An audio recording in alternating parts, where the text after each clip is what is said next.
Allez, on va rejoindre Paul Germain à Bruxelles. Paul, est-ce qu'il y a déjà des réactions au niveau européen à ces élections allemandes ?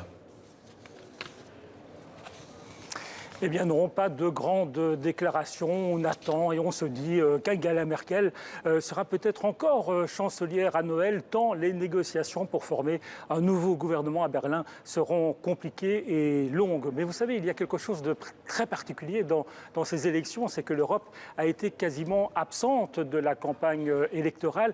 Et ça s'explique peut-être facilement par le fait qu'en Allemagne, tous les partis sont pro-européens, à part l'AfD, l'extrême droite. Ce n'est donc pas une matière qui fait débat. En revanche, ce qui est sûr, c'est que les nouvelles priorités du nouveau gouvernement à Berlin vont probablement influencer la politique européenne, notamment en matière climatique, si les Verts, comme on le pense, entrent au gouvernement. Alors, parmi ceux qui ont observé d'une manière très aiguë ces élections, il y a Pascal Arimont, il est député européen, il est belge, membre de la petite communauté allemande, la petite communauté germanophone de Belgique. Il est aussi membre du PPE, le grand groupe de centre-droit d'Angela Merkel. Écoutez-le.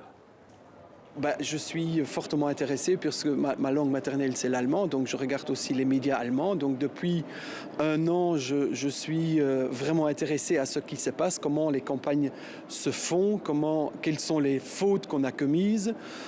Une des erreurs manifestes à mon sens dans mon propre parti frère en Allemagne, c'est qu'il y a eu une dispute entre eux depuis 12 mois. Donc ils ont disputé entre eux qui serait le meilleur candidat, quelle serait la direction dans la campagne. Et c'est clair que les gens ne votent pas pour une querelle ou une dispute et pas pour un candidat sur lequel les propres gens disent il n'est pas bon. Donc ça, c'est une erreur manifeste qui se paye cash maintenant dans les résultats.